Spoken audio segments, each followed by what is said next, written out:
Yes or no? It's not a yes or no. Do you want the truth, Mr. Martinez, or do you want yes or no? I'm asking you questions. You seem to be having trouble answering my questions. I have trouble. If you have a problem understanding the question, ask me that. If you want to do you want to spar with me? Will that affect the way you view your testimony? And with regard to those journals, for example, with regard to the defendant, you indicated that she never said anything negative about Mr. Alexander, right? Objection, mischaracterizes your testimony. Oh, what may answer? Do you remember saying that? I said that I hadn't read anything that she said that was negative. So if you didn't read anything that showed that if there was anything negative, in your mind there was nothing negative in those journals about Mr. Alexander, right? As written by the defendant, right? Would you show me what you're referring to? No, you're the one that just told us that you read journals before you came here into court, didn't you? I did. And you spent many hours, correct? Yes, I did. And you charged $250 an hour to read them, right? The standard fee, Mr. Am I asking Martinez. if that's a standard fee? Apparently not. I'm asking you from your reading of the journals, as you sit here today with the memory that you have intact, what can you tell us that she wrote that was negative? You did say that you read the journals, right? And in fact, I did read the with regard to using this guideline, isn't it true that you really don't even have to talk to any of the parties that are involved in order for you to reach your opinion? Are you done with your answer? Yes, I am. Now answer my question. Haven't you just illustrated for us one of the flaws in just relying on what somebody has written? That a name can be different? No, that people can write something by mistake. You were imputing that mistake to Mr. Alexander, weren't you? One of them made a mistake. Well, no, ma'am. Didn't you just say to me earlier, oh, well, Mr. Alexander could have made a mistake, right? I said he could have. Right. So the mistake, if there is one, according to you, it was Mr. Alexander's. It wasn't the defendant's, right? No, I said he could have made a mistake. Right. I don't know if her name was Maria or Marie or Michelle, but the name of somebody is not nearly as important to me as the rest of it. I don't know why that name is so important to you, frankly. Ma'am, would you admonish the witness about responses like that? About what may be? Please answer the questions and don't volunteer information. You may continue. Ma'am, my question to you is not about the names. It's just illustrative. My question to you is, isn't it true that just relying on the written word is a situation, as you've illustrated, that could create mistakes, right? If you only rely on one written word. Even if you rely on 200 different items, isn't it true that mistakes can be made in the writing, correct? Yes. And you just illustrated it for us right here when you told us, well, this could be a mistake. And why did you choose to place the blame or the mistake on Mr. Alexander rather than on the defendant? Why did you choose to do it on that way? Why did you choose to make him the person that made the mistake? And why did you choose to place the blame or the mistake on Mr. Alexander rather than on the defendant? Why did you choose to do it on that way? Why did you choose to make him the person that made the mistake? Ma'am, it appears just from that exchange that you have a bias here, don't you? You have a bias in favor of the defendant and against Mr. Alexander just by this minor example, don't you? No, I don't. You immediately, your fallback position here wasn't the defendant lied, your fallback position was Mr. Alexander made a mistake, could have made a mistake, right? My decision is not based on this I am, Mr. Martinez. Yes or no? Did you consider the issue of secondary gain in this case? Ask another question.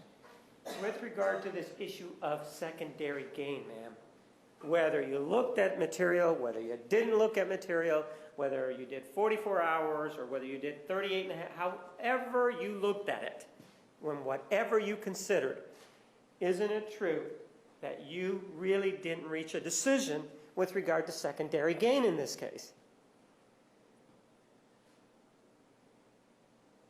I considered it in my decision, Mr. Martinez. So you did consider the issue of secondary gain and decided that there was no problem with that particular issue in this case? I decided that there was domestic violence. Judge, she's just not being responsive here. Sustained. Can we approach? You may Next approach. question. We know what you were there to do, but in assessing domestic violence, you by necessity have to take into account what the defendant is saying, whether or not she's being truthful, correct? Correct. And that involves the issue of secondary gain, doesn't it? It certainly does. And in this case, you just told us that you did not rule it out, which means that you did not, in this case, complete an assessment that was free, if you will, of this issue of the defendant being truthful. There's not an assessment that rules out secondary gain, Mr. Martinez. Well, when you sit and you talk to somebody, one of the things that we talked about yesterday was whether or not you were the human lie detector. One of the things that you do have to do is make an assessment as part of your investigation as to whether or not an individual is telling you the truth or not, correct? I'm not asking you whether or not you had doubt. I'm asking you with regard to this case and the defendant's statement, why it was that you did not rule out this issue about whether or not she could have been less than truthful with you. I didn't say I didn't look at that. So you did rule it out then. I didn't entirely rule out anything. So are you saying you did believe her or not? Which of the two? I believed her, and I continue, as I do with my other cases, to keep an open mind about what may come up. So when I do a case, I can pull out of that case at any time if I I'm not don't asking you believe. if you can pull out of a case. I am asking you whether or not you believed her in this evaluation. That's all I'm asking you. Yes, I believe her. And one of the things that you did in this particular evaluation is only talk to her, correct? In what part of the evaluation? Any part of the evaluation. Isn't it true that you did not talk to you didn't talk to Mr. Alexander, did you? No, I did not. You didn't talk to any of the other witnesses, right? No, I did not. The only person that you talked to was the defendant, right? Correct. And so in basing your opinion, you based it on large part or small part on the word of one person that was involved in the relationship, right? I based it on all of the information that I read, not just on this. I read I'm talking about for witnesses. hours and hours and hours more than just looking at Miss Arias. I understand that you want to tell us that you reviewed, you sat in your office and you read. That's not what I'm interested in. I'm interested in the mouth moving and you talking to somebody else and their mouth moving. Do we understand that that's what I'm asking? I understand. And with regard to that particular issue, there was only one person that you talked to, and that was the defendant, right? Correct. You didn't speak to Mr. Alexander, right? Objection has to be answered. Sustained. And in your assessment of these things, there are always two sides to every issue, aren't there? In domestic violence, In anything. in domestic violence, the saying goes that as opposed to the truth being somewhere in the middle, that the truth is worse than either story because both people are minimizing and denying the story. And you didn't speak to Mr. Alexander or anybody else about whether or not she was minimizing or changing the story or anything, right? Or whether he was. Exactly. Whether anybody was, correct? I read his words, as many as I had. Ma'am, I'm talking about talking to people. Of course, I did not talk to other people, Mr. Martinez. I did And not. one of the things that you told us with regard to these type of evaluations is that 90% of all communication is nonverbal, right? Sure, you can take that any way you want. Yes or no? That's how I want to take it. It's not yes or no. You didn't testify to that previously in this court? I made a statement. Yes or no? Did you testify to that? In a verbal conversation, much like you and I are having, I bet people here can read in what's going on non-verbally And- between the two of us, and Ma'am, that's what I was talking about. I'm not interested in what you may be feeling with regard to the prosecutor. I'm asking whether or not you made the statement that in a clinical interview, 90% of the communication is nonverbal. Did you make that statement? Yes, And with regard to this interview that you had with the defendant, one of the people that was involved in it was missing because he's been killed, right? yes, And so if we apply the mathematics to it, you have a 45% chance of being wrong just right off the bat because you don't have the other person there, right? And you looked at those statements from other people, these collateral sources, and then you compared them to other collateral sources and any statements by the defendant, right? correct. In this particular case, you viewed the statement of a collateral source, right?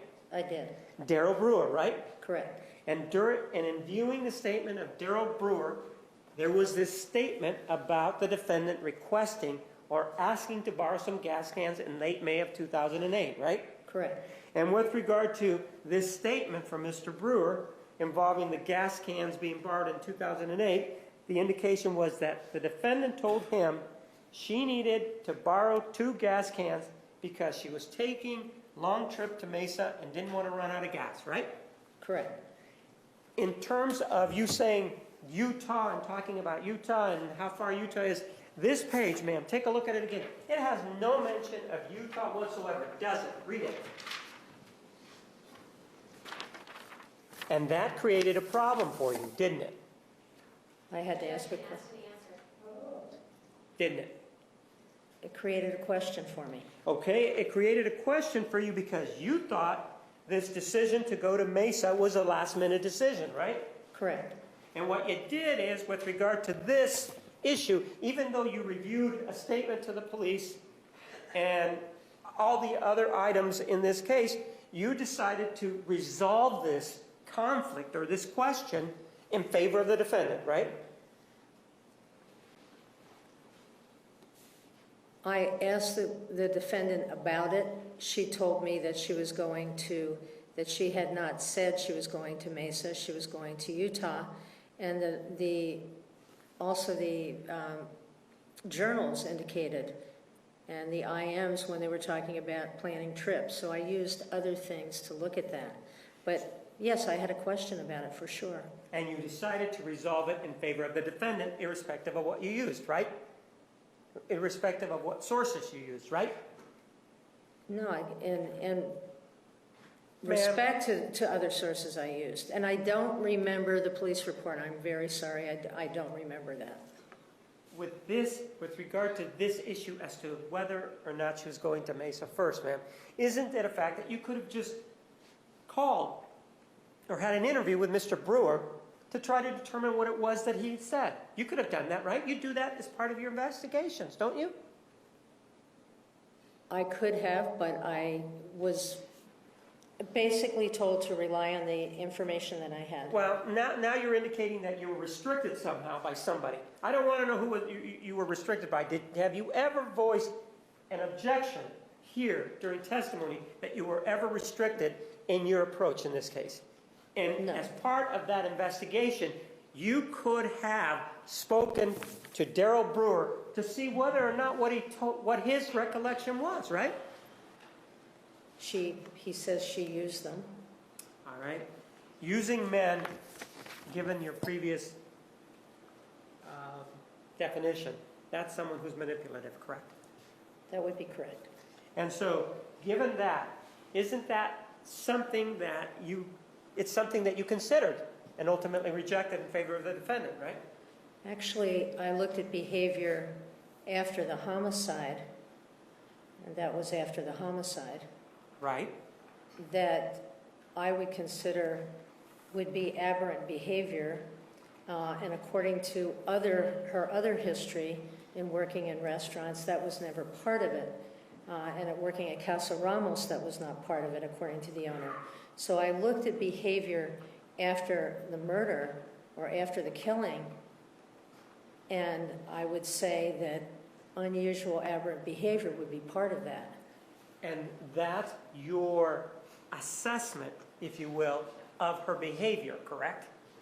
Yes, And that's your assessment of her behavior, even though the indications are what they are as part of the investigation, correct? Yes or no? Was Mr. Alexander a man? yes, he was. And you've just told us that she could be manipulative with men. You just told us that, I right? said at this period of time, she was manipulative. And in Casa Ramos, which was during that period of time, the statements were that she wasn't. So I have no evidence prior to Mr. Alexander that she was manipulative with men. I just don't have that What you're evidence. telling me is that somebody is telling you, according to you here, that there's no information on the left side, but on the right side, somebody's being very specific that she's manipulative, right? That's what you're telling us, right? Right? That's what you're telling us. You have two competing views, according to you, right? I have competing views Yes or no? after the killing. Yes or no? You have two competing views. Casa Ramos on the left side, Purple Plum on the right side. You have two competing views, right? Those two competing views. And what you decided to do as part of this evaluation is tell me, well, I believed what people were saying at Casa Ramos, right? No, I did not say that. Well, you are disbelieving what people are saying at the Purple Plum, right? I am also looking at, Yes or no? Are you disbelieving what people are saying? I have other information about what people said at the Purple Plum that I also took into account, Mr. Martinez. And so what you're saying is that you're disbelieving what was said at the Purple Plum about her being manipulative. That's what you're telling me, right? Even if I say I believe that she was manipulative at that time, it doesn't mean I believe as a characteristic that she is. I could believe that she was manipulative at that And now time. you have her immediately after the murder, 5 days after the murder, exhibiting manipulative behavior. Yes or no? Yes. So what you're saying, though, is at one, you have an expanse of years in between, right? Yes.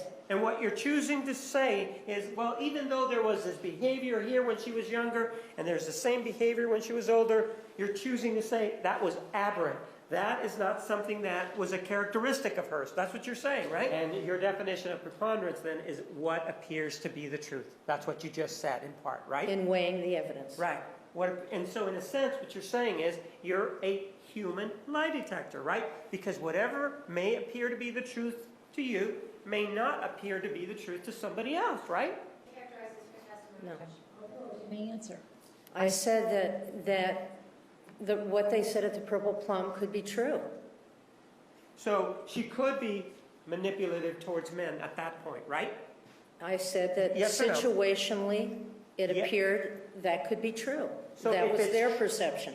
So if it's true that she could be manipulative towards men on June 13th of 2008, it could also stand to reason that a week or 2 weeks, let's just go with 2 weeks, 2 weeks before that, she could also be manipulative towards men, correct?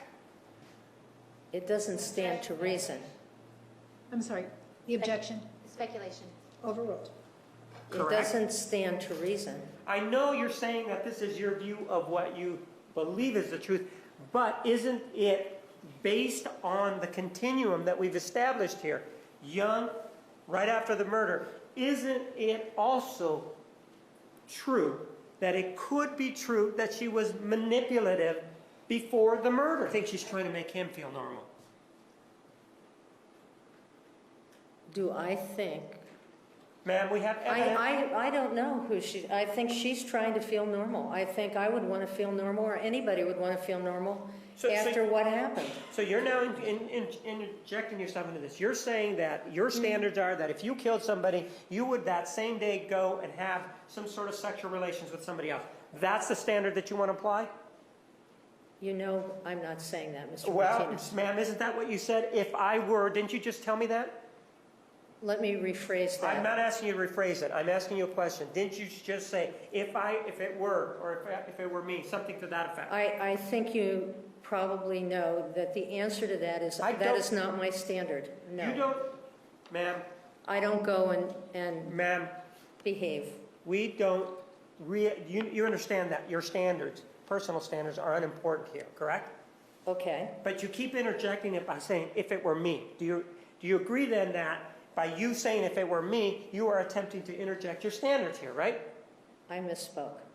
When with regard to your standards, in fact, there was an issue that was created in this case because of your standards, wasn't there?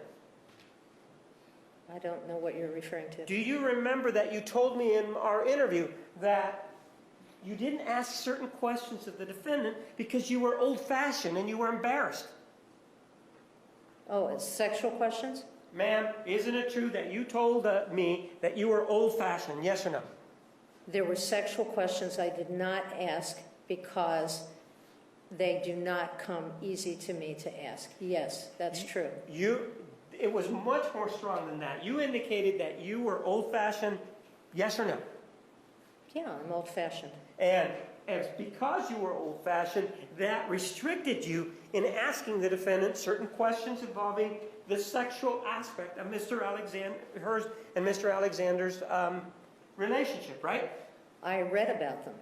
Ma'am, I know you want to tell me that you read about them, but isn't it true that you did not ask her about them, right? I asked about them later, after I had spoken with you, after our interview in November. There was a sex tape. I did ask her questions. I'm not asking about the sex tape, ma'am. I'm asking... There were questions I did not ask that I had not asked when you and I had our interview, and there were questions I asked after that. Isn't it true that, first of all, you told me that you were old-fashioned, right? Well, Objection has been answered. Abstain. After that, isn't it true that you are now telling us that you then went to talk to the defendant, right? I asked her some questions. You did go to talk to the defendant after our interview, right? Correct. You were still old-fashioned. You were even older when you went to talk to her, right? Objection, Martinez. Afterwards. I was...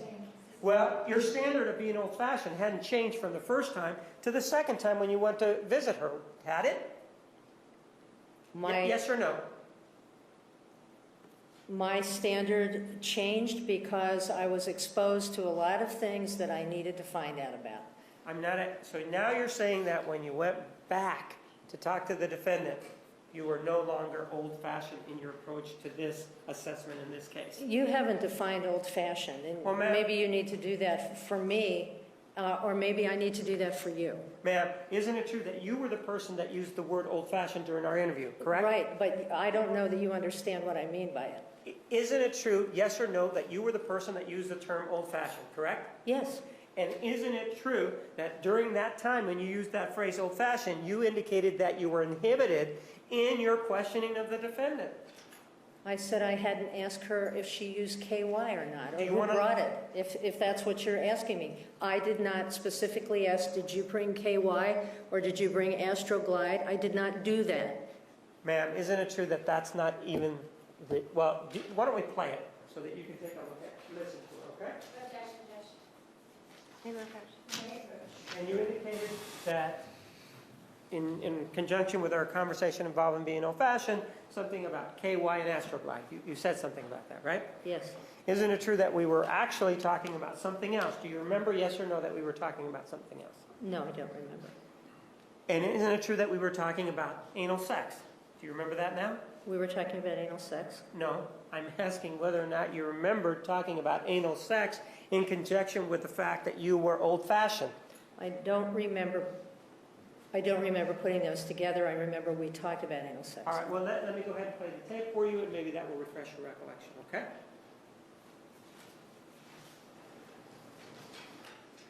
Did you ever discuss the sex with Miss Arias between her and Mr. McCartney? She said they had normal sex, and that, and this is once again, I can't recall if it was Bobby Wise or Mr. McCartney, that they attempted anal sex once, but that it was, they didn't like it. She didn't like it. This attempt at anal sex, whether it was consummated, did you say it was consummated or not? I didn't ask if it was consummated. Okay, this anal sex, was it at her insistence or his request? Whether it's Mr. Juarez or Mr. McCartney? I didn't ask. Why not? Oh, maybe I'm just old-fashioned. I don't know. I didn't ask because she said she didn't like it. That was your voice on the tape, correct? Correct, And that's us talking about anal sex, right? correct, And that refreshes your recollection as to it, correct? correct. But my question to you is, did you go back and talk to her about her activities involving anal sex? Yes or no? Hypothetically, anything could be true, Mr. Martinez. But you're saying in this case it isn't, right? I'm saying I don't believe that it is. One of the other aspects that we discussed, or that you believe, is that you are aware of the telephone conversation involving the defendant and Mr. Alexander, where they are involved in sex. Yes, And you indicated that you listened to that, correct? yes. Did you listen to it before or after my interview with you? I don't remember. But you listened to it, and it's your impression that that was tape recorded by Mr. Alexander, correct? I believe it was tape recorded by Miss Arias. Do you remember that you and I had a conversation about this interview back in November of 2000, and I'll give you the exact date. 2004, November 14th. 14th of 2012. Do you remember that we had a conversation about that on November 14th of 2012? Yes, And during that time, we discussed your understanding of who had taped that conversation, right? yes. Do you remember that you gave me a different answer? You've got the paper there. Yes I've or got- no? I'm asking what you remember, ma'am. Do you remember I giving... don't remember. I don't remember. So the answer is you don't remember giving me a different answer. I don't remember giving you a different answer, but I believe that what you've got on that paper is correct, and I could have, because I didn't know everything when I had that interview with you. Ma'am, you had already formed an opinion when I interviewed you back in November 14th of 2012, right? I formed a partial. No. Do you remember that we discussed it and you said that you already had an opinion? Do you I remember had an telling me? opinion about domestic violence, and yes, I did. And in fact, do you know what date this trial started? Objection, relevance argumentative. Do you know? What date this trial started? Right. It started at the beginning of this year. No, didn't jury selection, do you know Well, that? jury selection started in December, Of what year? last year, What year? Give us, is it 2012? 2012. Right. And in December, barely a month before this trial was to start, you and I discussed your opinion, didn't we? In November. Yes, about a month before this trial was to start, right? Yes, And during that time, you gave me all the information that you had at that point, didn't you? exactly. So what you're saying is you had already done all of this work. You already had reached your opinion, and yet you then went and did some other work? I did some other work. Why is it that when you spoke to me, you already had the impression, or not the impression, the opinion that the defendant was a victim of domestic violence? Because I had read numerous, in the paper, and I'm not sure which is the IM and which is the text. You had read materials. I had read a lot of written material. I had looked at a lot of the collateral. I read the collateral data, and I believed I had enough information, but I hadn't read everything. I think I hadn't read some of the text messages or something. I hadn't read everything. But if you already had an opinion, then what's the purpose of going to continue doing an assessment in this case after you and the prosecutor had an interview? Because the more information I can get, the better. And if I find confounding information, or I find something, but the more information I have, the better, to create a better context. So I continue to collect information as long as I can. So are you saying that when you spoke to the prosecutor in November 2012, you were unprepared to give an opinion as to whether or not the defendant suffered from domestic violence in this case? No, I didn't say that. Your opinion was complete when we spoke. You said, isn't it true, that in your opinion, the defendant was the victim of domestic violence, right? Correct. And you had reviewed whatever it was that you had reviewed up to that time, right? Correct. and you had looked at all of the corroboration that you had taken a look at, right? Correct. And based on all of that, you and I had this discussion, right? Yes, we did. And it's an absolute opinion that you had. In other words, you weren't waffling when you spoke to the prosecutor about this. You were certain of your opinion back in November 2012, right? Yes, I was. If you're already certain about your opinion when you're talking to the prosecutor, what's the purpose of going back? Well, there is no purpose served in going back and doing more work on this case if you already have an opinion, is there? There is to me. How can that possibly be if you've already reached an opinion? That's an Because absolute. the more isn't it? information I have, the better off I am. The more information I have, it just keeps being helpful to add information. I do that in all my cases. I don't stop gathering information. Let's talk about the telephone call. That wasn't new information to you at the time that you spoke to the prosecutor in November of 2012, was it? No, You knew about it, right? correct. And at that time, isn't it true that you told the prosecutor that the person who actually had tape recorded that conversation was Mr. Alexander? Do you remember telling? That I thought it was. Well, everything can be prefaced with "I think." Wouldn't you agree? I don't have a historical record, much like you have right there to refer to. I made some verbal mistakes in my interview with you, and I am more than willing to say that. I'm more than willing to say that I misspoke. It is not information I got from Ms. Arias. I looked at it later because of our interview. And what you're saying when you're saying that you made mistakes is that you were not paying attention to detail in this case because you were already in the defendant's camp. It didn't matter to you to pay attention to this stuff. Objection argumentative. Sustained. Did it matter to you to pay attention to this stuff and be precise about it at that point? What mattered to me, Mr. Yes or no? Martinez, what mattered was context, Mr. Martinez. Yes or The no? big picture mattered to me, Mr. Martinez. The big picture. All of the evidence. Does the date matter to me? Not as much as what Objection not happens. responsive. Sustained. I'm asking you about a telephone call. I'm not asking you about the date of the telephone call, am I? No, you're not. I'm asking about your knowledge as to who recorded it, right? And I have answered that. You've answered it, but you've also said that you made a mistake, right?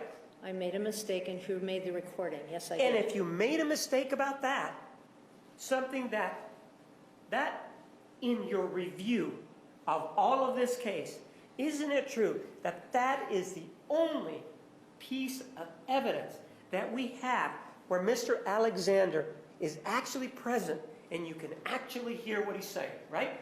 Where I can actually hear his voice? Yes. Yes. And you're the person that told us that in terms of the clinical interview and people talking, 90% is body language, right? You told us that previously, right? Right? If we can't get the body language, at least you can get the inflections from that telephone call, can't you? Yes. That's better than looking at a text message where you claim that Mr. Alexander may have been mistaken when he wrote down a name, right? There are lots of text messages. Ma'am, we discussed a text message yesterday. Do you remember that? In which Yes. you indicated that you thought that Mr. Alexander had written the wrong name. Do you remember that? Yes. So this telephone call is much better evidence, if you will, because you can see or hear the interaction between the two of them, right? That doesn't necessarily make it better. It makes it different, but it doesn't necessarily make it better. So you would rather have a written document than a recorded conversation, is what you're saying.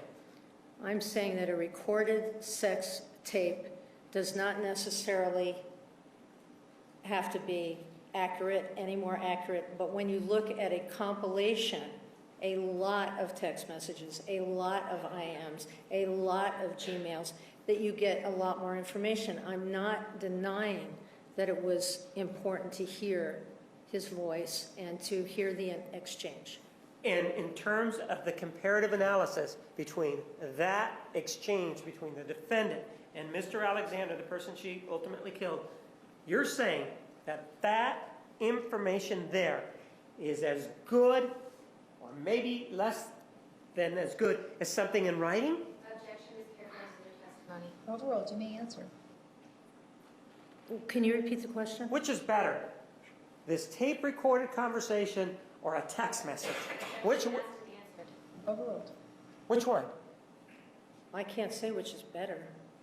In your assessment in this case, you can't say which one is better, right? I'm saying that there's a large number of text messages. There's a large number of IMs. There is one sex tape that I listened to. So if you ask me to weigh and ask me what's more important, I'd have to say they're important, but I have to take all of that information in. And that's how you approach this case, where you have something that's as vital as Mr. Alexander talking. When you have Mr. Alexander talking, you can hear in the tone of his voice whether he's happy or unhappy, can't you? Whether he's happy or unhappy, Right. you can hear what he presents, certainly.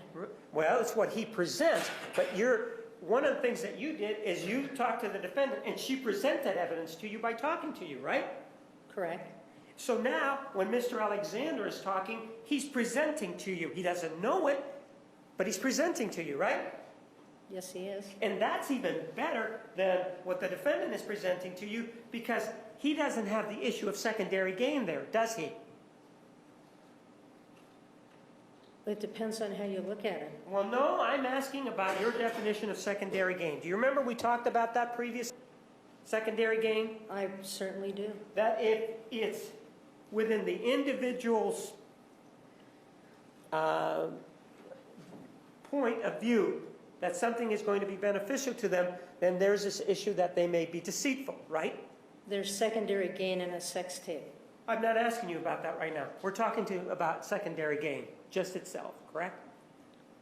Well, And secondary gain is not only part of whether somebody is going to get something from an expert witness or an attorney. Secondary gain also implies what you're going to get when you're having a sexual encounter with somebody. So you're equating, in this case, an individual who is charged with a very serious crime with somebody who maybe talking about masturbation?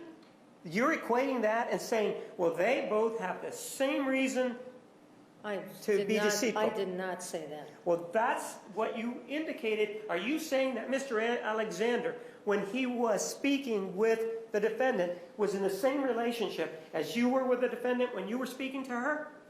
If you were in my group, I would ask you to take a time out, Mr. Martinez. Judge, would you please admonish the witness to Yes. withhold those comments and ask that the Ms. jury LaViolette. disregard the outburst? Yes. Ladies and gentlemen, disregard the witness's last statement. Ms. LaViolette, please just answer the questions. Have you seen When Harry Met Sally? I'm not asking you about that, man. I'm asking you whether or not they're enjoying themselves. I can't tell whether she's having an orgasm or not. So that I can means tell that she's, So that means then you can't tell if he's having an orgasm either, right? no. So you're saying that, as you said here, they may have had an orgasm or they may not have had an orgasm, right? They were at least acting like they had an orgasm. Both of them were acting, right? Yes. They were acting as they had an orgasm. I don't know what they had. But there's really no indication from any collateral source that, for example, the defendant was not having an orgasm. You don't have any information from any other source that says she wasn't, right? No, I don't. You don't have any information from any other collateral source that says he wasn't having an orgasm, right? No.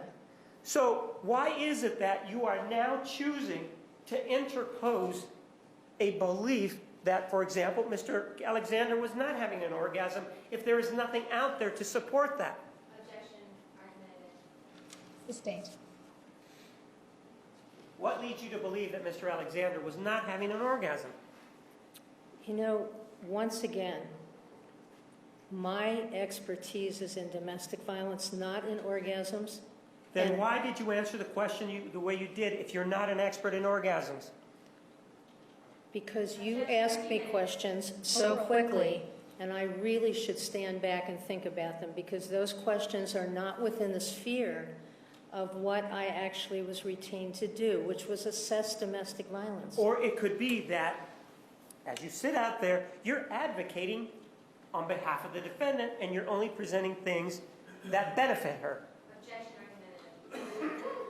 Anyway, with regard to that, that is something that you read as part of your investigation into this case, right? Correct. And it's something that you remember reading, right? Yes. And it is something that you used in reaching whatever assessment you reached in this particular case, right? Yes. And one of the things that that talks about is a trip to Havasupai, right? Correct. And it references a number of people going with them to Havasupai, correct? Correct. It's the defendant who goes, one of the people, right? Yes. One of the other people is Travis Alexander, correct? Yes. Somebody by the name of Daniel Freeman also goes, correct? Yes. And Desiree Freeman, right? Yes. And there's some writing there, and this is written by the defendant, correct? Correct. That's your understanding of it, right? Yes. And this is part of the corroboration that you used in reaching your assessment, right? Yes. In other words, this is the collateral source that you found to be, for lack of a better term, accurate, so that you could then compare it to what the defendant was saying and to what other people were saying, right? I didn't consider this a collateral source. So it's a primary source then, right? It's a source from the defendant. So you consider that to be a primary source then, right? No, I look at collaterals as just other people other than the defendant. Not that it's better or worse, but that Right. it's And in direct. this particular entry, the defendant bemoans the fact that things are not did not start out very well on the trip to Havasupai, correct? Correct. And she indicated there were some tense moments there at the beginning, right? Yes. And then she also indicated that Mr. Alexander apologized to her, correct? Correct. And she said that, according to her, that he was 90% responsible for the argument, right? Yes. One That of he the other said he people- was. Yeah. Pardon? What did She say? says that he said he was 90%. Right. Yeah. Not the gist of it. He's saying that he's 90% responsible for the argument, right? Correct.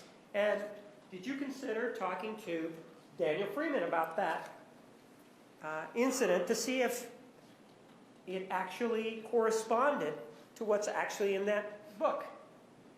I read the Freeman statements, but So the answer is no, you did not talk to him, I correct? did not talk to him. And that being the case, you are left with that rendition there as something that, in your view, since it's a primary source, is something that's truthful, correct?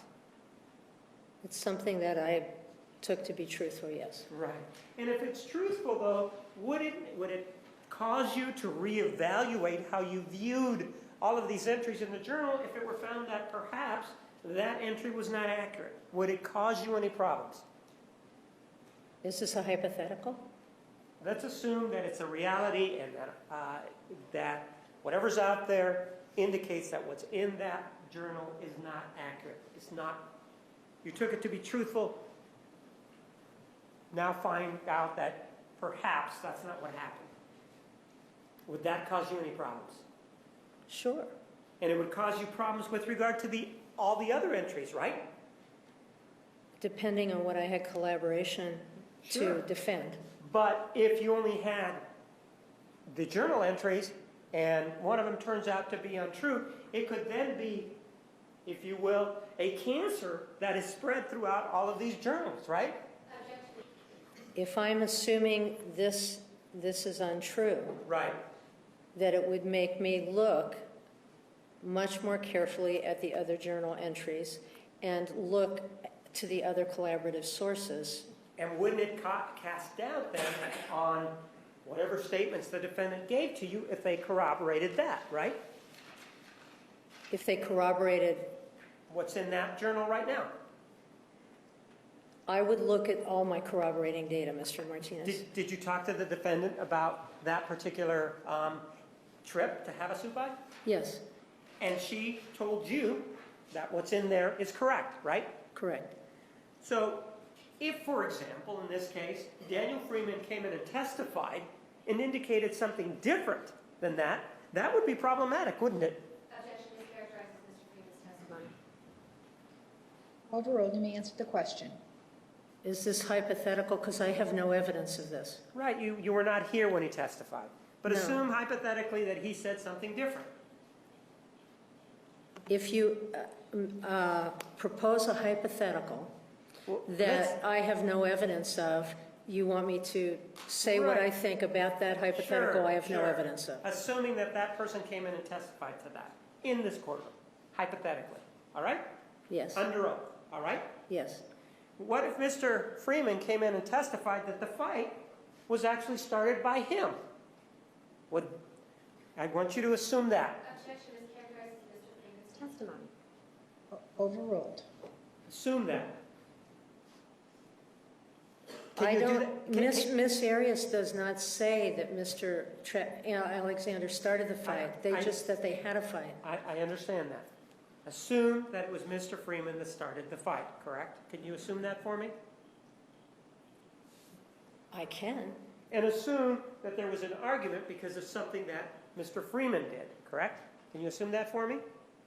Okay, you're asking me to make a lot of assumptions based Yes. on information I don't have. Absolutely, that's what I'm doing.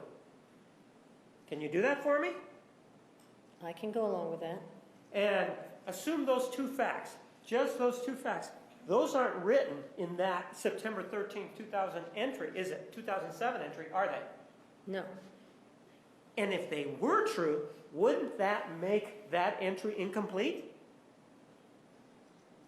No, not necessarily. I mean, it's You not a wouldn't- detailed entry. It's Well, just a, Aren't you providing an excuse, and aren't you siding with the defendant again, saying, no, it wouldn't make any difference what this other information that you gave me? no, I'm not saying that. Sustained. Aren't you not looking at both sides equally when you say to me, well, it wouldn't matter, in this case, those two facts that you've added? What I'm saying is that I try to look at the big picture. I understand you want to look at the big picture, but... And that this particular Ma'am, I want you to entry, look at the small picture, September 13th of 2007. It's- No. Do Next you have question. personal feelings for Jody or feel sorry for her? I have feelings, I have liked Jody in terms of working with her and in terms of having a cooperative relationship with her.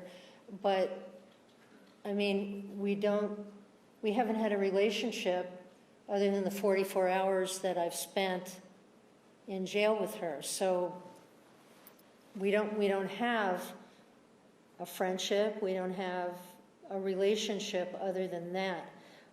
And I've had that relationship with other people that I have worked with who have been in jail as well.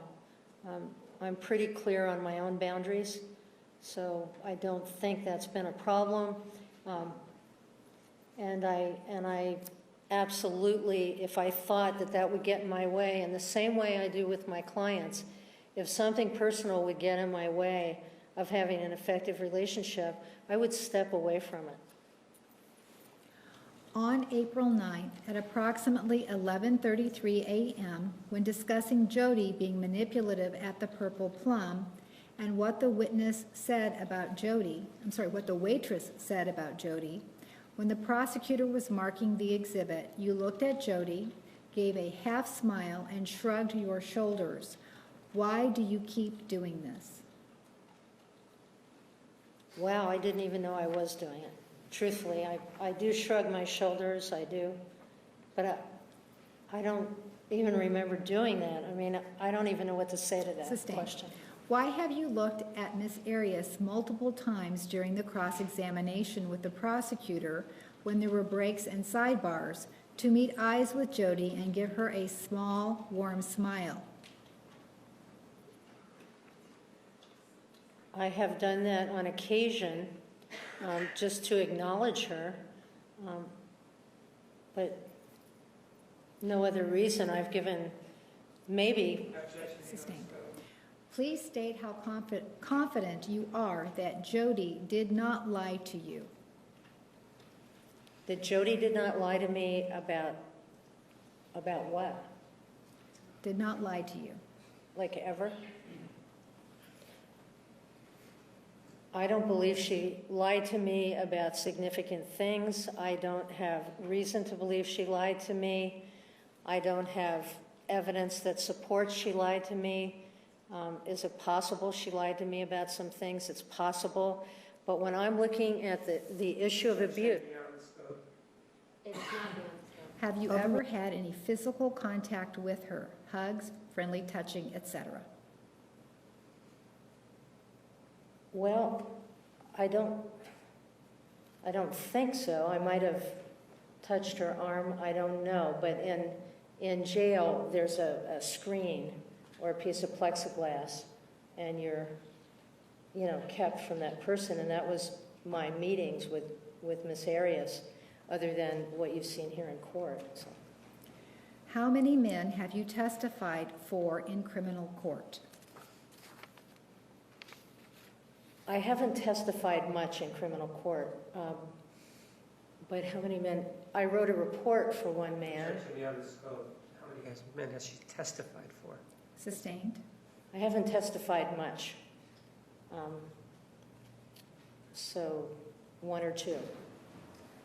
Ma'am, one of the things that the jury asked you about was how many times you had testified in a criminal court on behalf of men. Do you remember that question being asked of you? Yes, And you said 1 or 2 times, right? yes. What are the names of the 2 men that you testified for in a criminal proceeding? Objection, relevance. Overruled. I testified, I don't know their names, and that's confidential, I believe, but Well, hold on, let me do it. Do you think the name that you testified on behalf of Miss Arias, do you think that that's confidential? no. So these cases involving these men that you testified for, and it's only criminal cases that I'm asking about. Do you understand that? Yes, I'm not asking about family violence cases, correct? Do you understand that? yes, I'm only asking about criminal cases where there is a charge pending against somebody, a man, and you testified against that man. On behalf of the man. I don't know his name. It was a long time ago. He was a police officer, and as it So, turned do you out... know his name? Yes or no? No, I don't know his So name. there's no way for us to check that out, is there, without the name? No, I don't write the names of people on my CV. With regard to that one time, was there another time that you testified? And what was the charge against that individual? The charge against him was domestic violence. And are you sure it was in criminal court? Can I explain it? No, I'm asking whether or not you're sure that the charge against that individual was in criminal court or somewhere else. For example, an administrative hearing. It was an appeal on a criminal case. And it was you're saying it was in criminal court, or was it as part of his job duties? Objection to relevance. Overruled. It wasn't, are you talking about a Board of Rights? I did that. I'm asking, you know what a criminal court is, correct? Yes, I'm trying to answer you. And I'm asking whether or not that case involving that individual was in criminal court, yes or no? Do you know?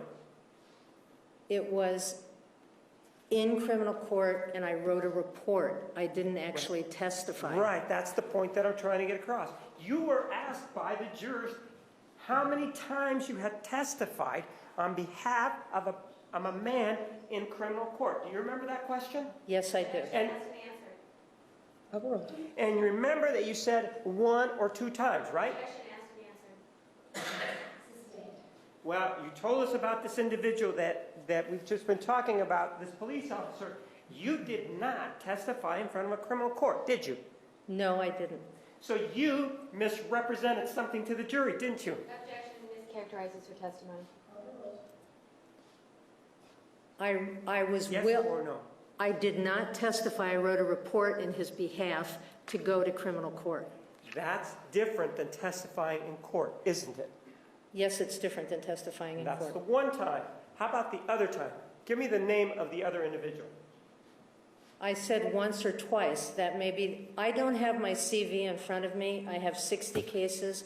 What I wrote down was how many times I've testified, period. Then I wrote the numbers of civil cases or family law cases and the number of criminal cases. I don't know the names of everybody because that spans over 29 years. Your CV doesn't include, you said, I don't have my CV in front of me, so I can't tell you the other case that I testified to in criminal court. Your CV does not include the times that you testified in criminal court, does it? Specifically, it doesn't, does it? Yes, it says testified in different times. It says you testified at different times, but it doesn't identify the cases specifically, does it? I don't write the names of the people down, if that's what So, you're asking. With regard to the other, there was no second individual that you testified, and I'm talking about man. There was no second man that you testified in criminal court on his behalf. Isn't that true? I said one or two because I don't remember, Mr. Martinez. Right. So assuming you don't remember, the question was, by the jury, how many times did you testify on behalf of a man in a criminal court? The answer is either 0 or you don't know, correct? One written report that I'm sure of. And I was willing to testify, and I was not asked to testify. I wrote a report. And that means you did not testify if you just wrote the report, correct? Correct, yes. I'm asking about the question, about the circumstance where you described yourself as testifying on behalf of a man when in fact you only wrote a report. Not remember, and I should have said, I don't remember, and I know I've testified for men in family law cases. But one report in a criminal case, but I don't remember because I don't have my CV in front of me. To say that you testified in a criminal case knowing that it was only a report, isn't that at the base a misrepresentation? You've indicated to the jury that you believe that the defendant, in this case, suffered abuse, correct? Correct. Is that certainty that the defendant suffered from abuse the same type of certainty that you gave the jury with regard to your question involving how many people, how many men you had testified to or testified on behalf in criminal cases? Is it the same kind of certainty? Yes or no? Is it the same type of certainty for both of those answers? Absolutely not. So you're saying that with regard to telling this jury that you testified on behalf of men 1 or 2 times, with regard to that, did you not take that question seriously? Overruled. Your opinion, ma'am, in this case, really, if we look at it, is only as good as what you've sort of been telling us in this case, right? Later, ma'am, after this abhorrent event, this killing, what if it, hypothetically speaking, it came to your attention, maybe 2, 3, 4 years later, it came to your attention that the defendant had lied about some other event, about something else. Hypothetically speaking, if you found out the defendant 2 or 3 or 4 years later lied about something, whatever it may have been, now that it's removed, if you will, from the original lying about the abhorrent event, would that change your opinion would that change the assessment opinion that you rendered in this court? It would depend on what the person lied about. No, I'm asking about the defendant. I'm not asking about a person. I'm asking about It would the depend on defendant. what Ms. Arias lied about. It would depend on, once again, I'm looking at a pattern. I look at patterns, Mr. Martinez. I don't look at 3 isolated instances. I look at patterns of behavior. So it would depend. I would take that into account, but I would also want to look at the quality of what you're talking about. So Because There's a little white lie, there's a big lie, there's a lie that affects, I mean, I don't know what kind of lie you're talking about. So what you're saying to me is that to you, a lie really is not a lie, right? Objection mischaracterizes your testimony. Overruled. Right? That's not what I'm saying at What all. you're saying is that, well, if a person, it's a little white lie to you, that's no big deal, is what I hear you saying. Is that true? That's not what I'm saying. Well, isn't a white lie, a little white lie, the same thing as a big lie because they both involve misrepresentation? Isn't that true? Overruled.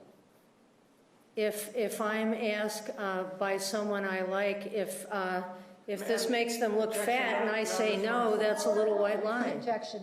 There's an objection. Objection non-responsive. All right, ask another question. Ma'am, what you're saying is you not only are someone who can be somewhat of a lie detector, you're also saying that your experience goes even, or your assessments can be tainted by the fact that some lies you'll consider white lies, some are medium type lies, and some are very big lies, right? Objection, compound question. Overruled. What I'm saying is there's a difference in lies, the quality of lies, and there's a difference in a pattern of lies, whether you characterize somebody as a liar or you characterize somebody as occasionally saying something that isn't the truth, which, by the way, most human beings have done. So I have to look at the context, Mr. Martinez. I'm not black and white. There's a whole lot of gray here. I'm not asking you to characterize anybody as a liar, am I? I'm not sure, Mr. Martinez. I'm asking you to tell me what the effect, a lie 2 or 3 years later by the defendant, what that lie would have, if any, what impact it would have in your assessment in this case. Objection already asked and answered. Overruled. I would consider what it was. I would consider the pattern. I would consider the quality. I would look at all kinds of things to see whether it affected my assessment of domestic violence occurring, because that's what I am here to do, to talk about domestic violence. But in this case, isn't the claim of domestic violence only based on the defendant's statement? No, not at all. Well, if you looked at the journals, there is no indication whatsoever of domestic violence there, is there? I didn't just look at the journals, Mr. But Martinez. ma'am, I'm asking you about the journals specifically. Isn't it true that the journals don't include any indication of domestic violence, correct? It alludes to cruel, harsh behavior. Show me, if you can, point to me where it says, in those journals, Mr. Alexander choked me. Objection There's asked no- and answered. Overruled. Is there? There's no specific allegations of domestic violence. And so in this case, what you're telling us is that you're relying on the defendant's word, correct? Objection Incorrect. asked and answered. Incorrect. Your opinion, ma'am, in this case, really, if we look at it, is only as good as what you've sort of been telling us in this case, right? I am unclear about what Well, you're... that's one of the other things that you told us was that, well, even if this incident involving the pedophilia, alleged pedophilia, did not occur, that would not change your opinion, then, right? As to whether or not the defendant was abused in this case, right? Correct. Now, one of the things that I want you to consider is, and you were asked many questions about the defendant, whether or not she was telling the truth, and whether or not she was lying, and you said, well, in my view, she may have been lying after this happened, but that in and of itself does not lead you to believe that she was being untruthful, such that your assessment was affected, right? That's not what I said, Mr. Martinez. Well, was your assessment negatively affected by the fact that she may have been untruthful after her killing of Mr. Alexander? You're still mischaracterizing what I said. I'm not asking you whether or not, I'm not asking you to agree or disagree with the question. I'm asking you a question. And the question is, is your assessment still the same in light of the fact that the defendant made these lies after the killing of Mr. Alexander? My assessment about domestic violence remains the same, Mr. Martinez. And you said in part because you believe that those lies, when people are involved in these kind of circumstances, well, they have a tendency to make things up, right? Objection, mischaracterizes the evidence beyond scope. Overruled. Right? That when people go through an event that's abhorrent to them, that they are willing to lie about it, and there is self-protection in that, and that's a pretty human response. Right, and that's what you said, and that's how you viewed the defendant's lies in this case, right? I saw no pattern of lying. I'm not asking you if you saw a pattern of lying. You just gave me a definition of what people do after an abhorrent event. I'm asking you if that is how you saw the defendant's lies in this case, yes or no? Yes. And hypothetically speaking, would your opinion that she was somebody who suffered abuse, would it change, hypothetically speaking, if you found out that the defendant had lied as part of these proceedings? Would that change? Objection, Your Honor. May we approach? In this case, ma'am, whatever time frame you used when you testified and spoke to the jury, you indicated that Mr. Alexander had a pattern of lying, right? Correct. And you just said that if anybody who has a pattern of lying is a liar, correct? Objection. Foundation. Overruled. I said that Mr. Alexander lied. Ma'am, Yes. it's part of this evaluation process that you were hired to do. You were paid to do this process, right? I was paid to do this Right. I think you process. said it was $250 an hour, correct? Objection beyond scope. Overruled. Correct? Correct. And to testify is $300 an hour, correct? To testify is $300 an hour. Now, ma'am, as part of this process and in reaching your opinion about the domestic violence in this case, isn't it true that you evaluated Mr. Alexander? I looked at Mr. Alexander's behavior. So did I diagnose Mr. Alexander? I'm No, not- I didn't. I'm not asking if you diagnosed it. Okay. I'm asking if you evaluated him such that whatever decision you made, you incorporated it in your opinion in this case. I evaluated his behavior and I looked at his background to help me assess this case. And so you evaluated the behavior of a human being, correct? Yes, he's a human being. And after the evaluation of this behavior, you reached certain conclusions, right? Correct. One of the conclusions that you reached in evaluating his behavior was that he was a liar, right? I reached the opinion that he told lies. Well, No, I didn't call him a liar. I said he told lies to people, and those were in his words. Those were in his communications with other people, that he professed to being a virgin, and that was a lie. so people who tell lies are liars, aren't they, by definition? Not everybody who tells lies is a perpetual liar, but he had a habit of telling a lie. Right. Yes. No one's saying perpetual. We're saying liar. You added the word perpetual to this, didn't you, just now? Yes, I did. My question is, an individual who has a pattern of lying, which is what you said about Mr. Alexander, that is a liar, correct? Correct. Vague. The only person I see who has a history of lying so far is Mr. Alexander. I haven't seen that in her history prior. And then you sat and you spoke to her for 44 hours, correct? Different periods of time. Yes, I did. And during that time, there was other materials that was provided to you, right? Correct. And nowhere during that time did you speak to Mr. Alexander, correct? Correct. Objection asked to be answered. Sustained. And you would agree, ma'am, that your evaluation in this particular case